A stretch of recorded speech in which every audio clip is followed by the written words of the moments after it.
Welcome back to the Alchemical Life podcast. As your host, Abigail Crow speaking, and I am an endurance runner. I also love strength training. I'm a strength coach for endurance runners. And if in the background you hear people drilling holes into walls, it's because there is currently construction going on in the home, but the show must go on and this must be recorded. And so here we are. So you are joined today by not only me, but my co-hosts, the people putting in my mom's closet. So all that being said, today we're going to be talking about static stretching. Also, leave a review, subscribe, like, comment, that kind of thing. But we're going to talk about static stretching. Why it's like the last thing that needs to be on your to-do list as an athlete and a runner and a human. We're going to talk about what it is, what are better alternatives for static stretching, how to actually relieve pain, and then we're going to go into some questions that I got asked. If you don't see my beautiful face and all of its beautiful lighting, it's because I don't have my lighting today. So you're just going to deal with the real, raw Abigail. And if you see me looking down, as I say often, it's because I'm looking at my notes because I have a lot of things to say about this. And I want to be able to keep it together for you guys. Okay. Keep it organized. So what is static stretching? How do we even define this? So static stretching has been defined by a muscle being held in a position for, it says 15 to 30 plus seconds, and it's often passive or unloaded. Now, it can have some weight to it. It can be the weight of your body being pressed, your torso being pressed on like the hamstring, for example. That could be considered a loaded variation. But passive, you're just stretching, you're letting it relax. How does this mechanism occur? A muscle essentially gets stretched. The muscle spindle within the muscle in and of itself senses this change. And so then a stretch reflex occurs and it triggers the muscle so that the muscle doesn't get overstretched and potentially damage, tear, rip, strain, whatever. When you hold it for long enough, it can reduce that stretch reflex and it overall improves tolerance to that stretched muscle. So it makes you feel a little bit better, it feels loose, you feel good inside, you feel like a little noodle. So that's one reason why we do it. But why does it feel so good? Abigail, I stretch though, and it takes away the pain I'm experiencing. So riddle me that. Because if we're talking about how static stretching isn't going to help with my pain and it's the last thing on the to-do list, then why if it helps my pain? Well, because it does have effects that can last anywhere from like 5 minutes to an hour, and it will relieve pain. But what it does is basically these things called mechanoreceptors in our body react to many different stimuli, but one of them is stretch. And so when you have this stretch occur through static stretching, it provides this analgesic effect. And it uses that deep stretch. It activates those mechanoreceptors. It sends a sensory input to the central nervous system to provide this thing that in layman's terms is like a gate to the sensation of pain. So it temporarily downregulates our perception of pain. The problem with that is usually after those 5 to 60 or so minutes, it kind of goes back to the way it was. And that's why you'll find like when you do this, you have to do it every day. You're like, okay, I have to do it, but I have to stick to my stretching routine like every single day. And many times it doesn't even last the whole day. It can go into, the next couple hours and then you're like, I feel it again. And when I stretch tomorrow, I'll feel better. Well, I don't want you to have to be reliant on having to do that every single day, every single morning, and then it potentially not even working for you. So what is the alternative? And the alternative is improving overall mobility. Now, what is mobility? Well, mobility, as I define it, is flexibility under load. It essentially is the ability to access deep ranges of motion while weight bearing or in stressful situations. So things like a fall, sports, maneuvering weird to pick things up, that kind of stuff. And so the underlying component of mobility is stability. And stability is defined as the ability to resist force. So the difference between mobility and flexibility is that mobility includes the component of strength and stability, whereas flexibility is just the passive ability to go into ranges of motion. When you have mobility, though, it's you now have that range of motion, but you're strong in that range of motion, and you're able to access that range of motion in scenarios that might seem, in quote, sketchy, dangerous, weird, surprising. And this is why in so many studies, it shows that strength training just always wins out over static stretching. But it's not just strength training that wins out over static stretching. It's also dynamic stretching and drills that wins out over static stretching. Like every time. I don't think there's one study in terms of all the meta-analyses that I've looked at, which is basically like the big daddy of studies where they study other studies. It's pretty clear. Static stretching is like bottom tier. Then you have dynamic stretching and drills pre-run. It's like, heck yeah, this is good. And then up on top of that is strength training. Strength training is like king daddy of things to do to help with injury prevention. Now, we must talk about injury prevention because when I'm reading these studies, I mean, naturally, I'm biased. I'm excited. I'm seeing this and I'm like, yeah, injury prevention, strength training, woohoo, huzzah, wrap it up, put a bow on it, let's go. Strength training wins, it wins, and it wins by a margin. I mean, I believe it's 63% in terms of injury prevention. We got to pause though, because what is injury prevention? You know, as biased as I would like to be, we have to understand it's like, okay, well, how are they even going to define injury prevention? How are you going to be like, how are you going to study preventing something, right?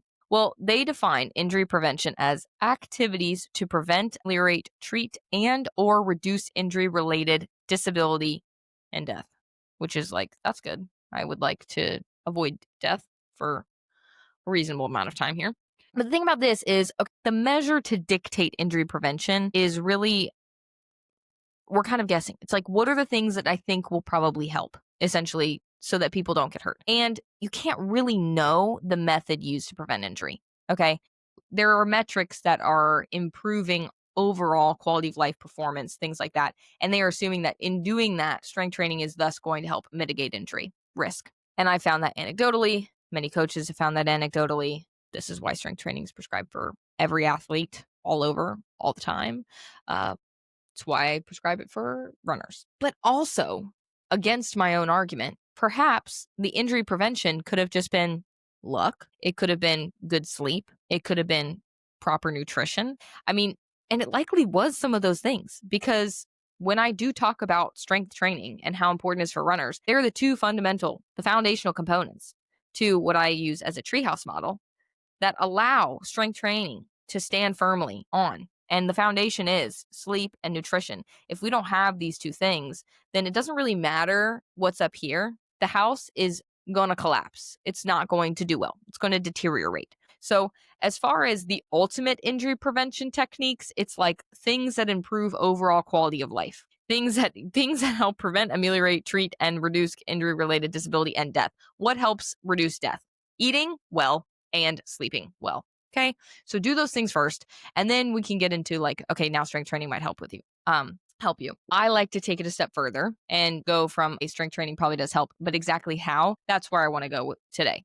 Because obviously static stretching isn't something that is permanent. It's very temporary. It's a temporary relief. It has a temporary analgesic effect, but we want long-term solutions. And I believe that strength training can do those things, but how does it do those things? So strength training improves tendon stiffness, which is what we want. I know when you hear the word stiffness, it's not a good thing, but in terms of tendon stiffness, that is what we want. We want it to be able to be like highly elastic, work really well, be able to have that snappy poppy ability, very, very responsive, that kind of thing. So it improves tendon stiffness. It improves motor unit synchronization. It improves neuromuscular coordination. It improves proprioception, which is our ability to basically like understand where our body is in space. It creates literally stronger tissues, stronger muscle tissues, which helps with delaying form breakdown as fatigue builds on runs.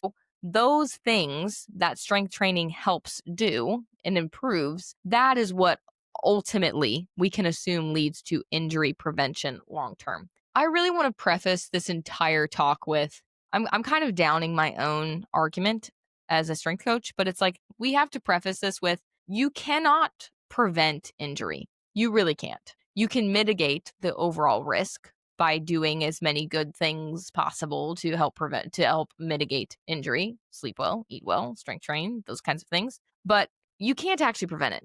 And you won't. As I would love for strength training to be the end all be all solution, but I can guarantee you that there are going to be clients that come in still feeling like crap sometimes, hurting, having an ache, pain, niggle, whatever, because when you're in life, when you're in sport, we experience pain. Accidents happen, life gets in the way, things become stressful, recovery gets poor, you do something weird, wrong, the wind blows 1 degree to the right and just like messes up our whole system. It happens. So injury is going to be a thing.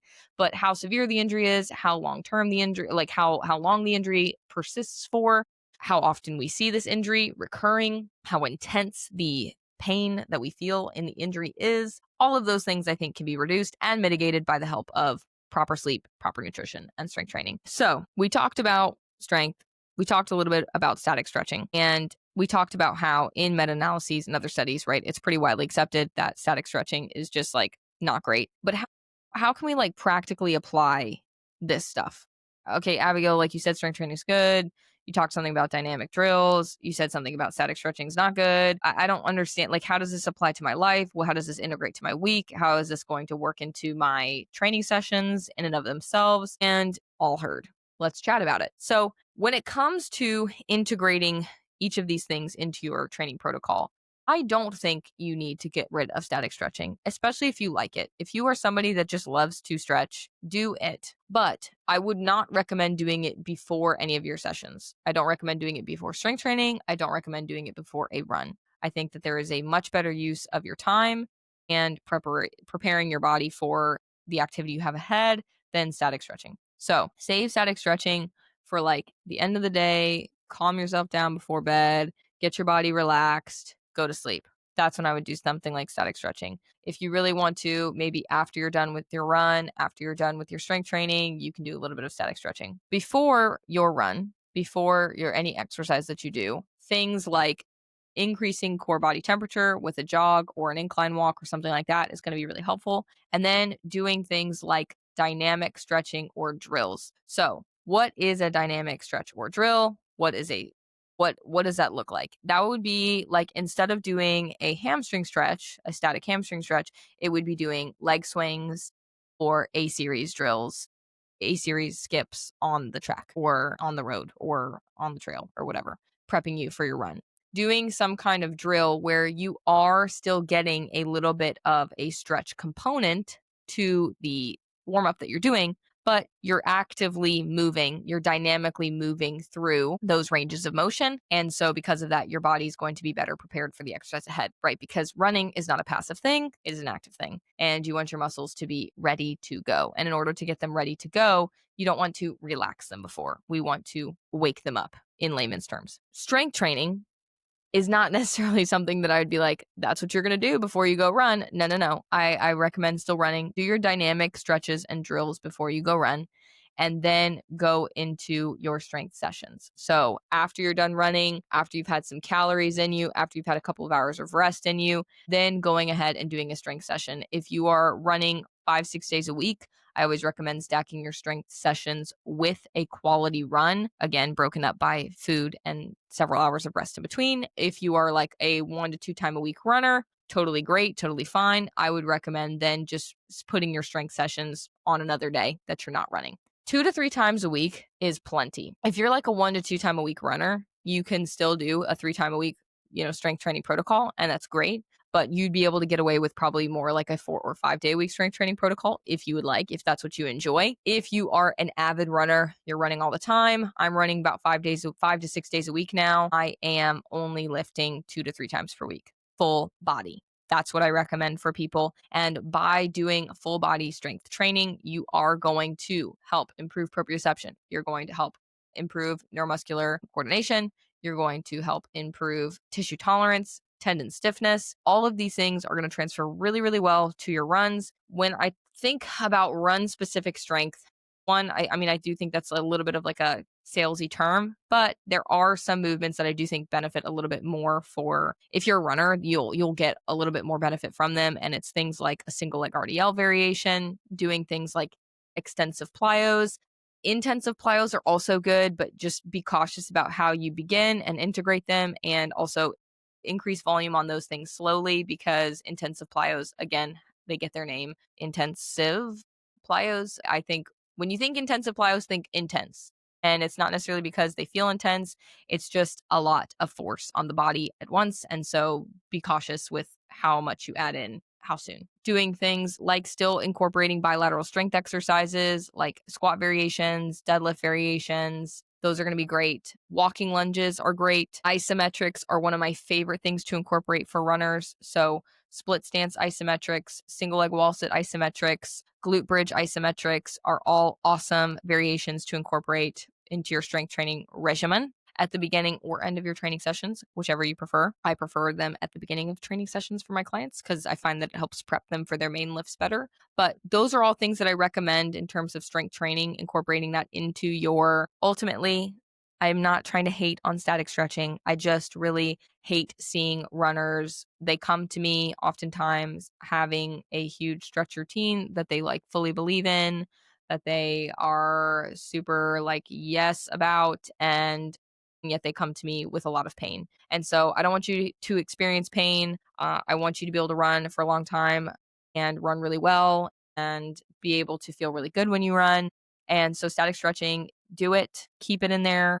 I do static stretching. Like I'm a yin yoga girl, so I love that. But I am never going to have it at the top of my priority list. And I'm definitely not going to use it as a way to mitigate injury. And I'm definitely not going to use it as something that's going to prepare me for exercise. It's more something that's going to calm me down from exercise before I go to sleep. That being said, static stretching is fine, but it's like bottom tier as far as things that are awesome for improving performance in your runs and helping mitigate injury risk. Now, I want to get into the questions that I was asked. The first question that I got today was thoughts on KT tape.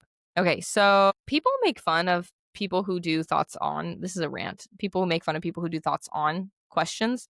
And I actually like them because I like that people want me to tell them my thoughts. That's very nice that you think that my thoughts matter. So I'm going to tell you my thoughts on KT tape. I think it depends on what it's used for, right? So it's definitely a temporary solution to address some kind of bigger issue, whether it be an actual like injury, you have some kind of trauma that occurred to whatever area you're applying KT tape to, and you have to heal from it, but like you need to get ready for your race and you just want to get through the race and you think you'll be fine. Okay, so we KT tape it up. Or if there's some kind of just like constant naggy, achy thing that we're dealing with, like an overuse situation.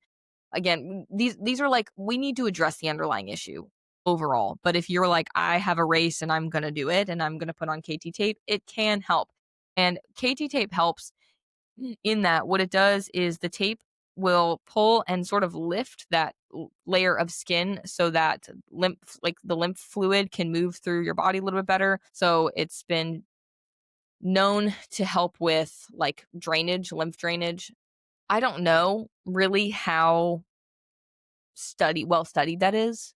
If I'm being completely honest with you, I haven't looked at any studies on that, but that is what the reported benefits are. I also know that just like I was talking about before, mechanoreceptors respond to certain things. And so the stretch and pressure that KT tape can provide does work again to on the CNS. It basically downregulates pain because the tape, that stretch and pressure, signals the mechanoreceptors to send sensory inputs to the brain that basically gates off or blocks our body's sensation of pain temporarily or downregulates that sensation of pain. So that's more what I think the KT tape helps with. And again, my big thing is like for the temporary, if you got to go race or you got to hit this run or whatever until you go and get it checked out, use it if it helps. But I would say like, I mean, I would prefer like needling, even some like laser therapy, cupping even probably over KT tape. Yeah, ice heat. And then if you need to tape it while you're running or doing your activity, that's fine. But really, really like ultimately it's like go address what's going on. And so that's my suggestion. That's my thoughts on KT tape. Very temporary. Benefits are meh. Okay. What is my time goal for the half? My time goal for the half is a sub 130. So I'm terrified. That's all. I've literally never run a half marathon before. And I was like, a sub 30 goal sounds reasonable. It's hard. So that's scary, but it's what I did. It's my goal. And if I don't hit it this time, I'm going to get it eventually, but I would like to hit it this time. How would you can't talk. How would you adjust a training plan to take time off for a medical procedure? This is these questions kind of piss me off because it's like I have no background. Who are you? What is this medical procedure? What's the estimated recovery? What is it like? Do you need full time off? Do you have like, is any physical activity allowed? Are you bedridden for a certain amount of time? Are you like immediately able to be released? And what I care about your health histories, like, are you older? Are you younger? Are you healthy? Are you unhealthy? Like, that's all going to determine how fast you heal. So, I mean, adjusting the training plan for a medical procedure, let's just assume that this procedure is like one that kind of has like the normal like 4 to 6 weeks of recovery time. Usually they don't want you doing any activity for the first 4 weeks. The last 2 weeks, they'll have you integrate activity slowly. Yeah, if you're adjusting the training plan for that, then I'd say like don't plan on any races for the next like 12. Just don't. And then go into that. I'd say go into that race at the 12-week mark because you'd only have about like a 6 to 8 week build if you're super lucky. And if that's the case, then I mean, it shouldn't be an A series race unless you have just like an insane base that you're working off of. Yeah. I'd say as far as the training plan, just do things to help with whatever that recovery is for the medical procedure, and move your body the way that you can. Still go on walks, cycle, bike, swim, cross train, even if it's just light. Movement is better. Movement is medicine. Some movement's better than no movement. Doing things like super light weights, body weights, isometrics, that kind of thing for strength training. If you can't do lower body, do some upper body. If you can't do upper body, do a little bit of lower body, machines, that kind of stuff. Yeah. So you'd have to give me more specific information. But last question. Running 100-miler. Any tips? Yeah, and I'm 52. Okay. First of all, freaking awesome, dude. Running 100-miler is insane. I know this guy, ran a Spartan with him. Shout out you. You are awesome. I absolutely was such an honor to do the Spartan with him. Just like being able to suffer with somebody. It's like Mystery truly does love company. And I was in very good company. So shout out to you, man. Good luck on your 100-miler. I do have some tips. I've never run a 100-miler, but I do know a couple of things about, other people that have run 100-milers. I've prepped a client for an ultra before. I would like to do a very long race one day, like an ultra or 100-miler. So one thing that I know to be true. These are just the things. These are the tips I can do. That's like I know these things to be true. Get used to running on tired legs. So that means doing lots of back-to-back days. And that is going to have to happen because my next tip is lots of miles. You're just going to have to get used to running a lot of miles. You're going to need to be able to hammer 100 miles essentially with very little breaks. And so you need to probably increase your mileage. It's going to have to go up for the week. I would say strength training should be really more like on just maintaining, recovering, doing drills to help like keep your body safe. 2 times a week is probably plenty while you're training for a 100-miler. While you're running on tired legs and doing a lot of miles, know that those miles are probably going to be slow. So there are some ultra runners that do incorporate speed work. And I don't think that's a bad idea. I think still doing some working all energy systems is really important. But the energy system that you're going to have to be the most comfortable with is your very, very, very, very, very, very, very, very, very, very, very, very aerobic very much of the time. Doing a lot of zone 2. A lot of zone 2 that's gonna be your homie, your BFF. A lot of zone 2. I would say don't be afraid to incorporate cross training. So like if you're trying to radically like your cardiovascular system is going to be able to adapt a lot more quickly than your musculoskeletal system. So as far as increasing mileage, I would say start increasing just like time on cardio equipment. So like time on the step mill, time on the bike with your mileage to add in cardio and getting used to just moving and doing things while tired, doing things daily, doing long endurance bouts, but slowly increasing mileage is going to be really key. And then also nail nutrition. Nutrition is going to be something like while you're on the bike, while you're on the step mill, while you're doing your low and slow miles, like you've got to be able to nail nutrition. Have a pack on you if you want to get used to just running with a pack. Not everyone does that, but some people recommend it because it is going to be extra weight on you. You want to make sure you're not chafing. You want to make sure it's comfortable. You want to make sure that when you do have your pack on you, you'll be able to like fit all the nutrition that you need in there. And yeah, practicing different forms of different kinds of nutrition going to be key. Figure out what your stomach can tolerate, what it can't. Prepare to have nutrition that is more complex than just gels for certain. So if you're trying to live off of gels for a 100-miler, you are going to be in for a world of hurt and you're just going to hate life. So I would say also last 2 things, be okay with no sleep. A lot of people who do 100-milers, you are going to get some sleep, but it's going to be very, very, very minimal, if any. So be okay with team no sleep. And if you do get sleep, again, feeling like you are team no sleep because you're going to be doing a lot more running, walking, hiking, and a lot less sleeping. And then the last thing is obviously don't be afraid to bring out some trekking poles. I do know people who go out there and people do 100Ks and 100 milers with no trekking poles. I don't think I'd be one of those people. I would bring out trekking poles. So yeah, don't be afraid to use the tools. Just again, make sure that they fit in your pack, that they are something that you're willing to carry, and they make sense for you. So yeah. Also, for the love of God, get good socks, get good shoes, tape your shit up. Because the worst thing for people on 100 milers is not even their knees. It's not their cardiovascular system. It's fatigue. It's messing up nutrition, those two things. But then as far as body aches and pains, I mean, I've heard people with like painful knees, their quads are like just seizing up, whatever. But most of the time, it is my feet are aching so bad. They'll be blistered up, busted up, bleeding. The skin is coming off the bottom of the feet. So really, really make sure that you are practicing the stuff that you're putting, like practicing bandaging up, keeping safe your feet during your runs and your training, and spend your research doing that kind of stuff. Because if your feet stay good, then you will be a lot better off. So that's all I have to say. Those are my only questions for this week. Thank you guys for listening. So yeah, quit static stretching. It's the freaking lamest thing ever. I'm just kidding. But yeah, static stretching and strength training is King Daddy, Mac Daddy. If you want to start strength training, then you're in luck. I have programs for it. You can take a quiz linked down below, and it'll tell you based on your goals. Quizzes are fun anyways. Just take a quiz. It'll tell you down below exactly what program is best for you based on your quiz results. I've taken it several times just because I think it's fun, and it has never failed me in the program that's recommended. So check it out. Like, comment, subscribe, ask me any questions you need. I love hearing comments from you guys, getting questions from you guys, getting DMs from you guys, but I ramble. So anyways, thank you guys for listening to another episode of the Alchemical Life podcast. And of course, I will see you guys again next week. Bye.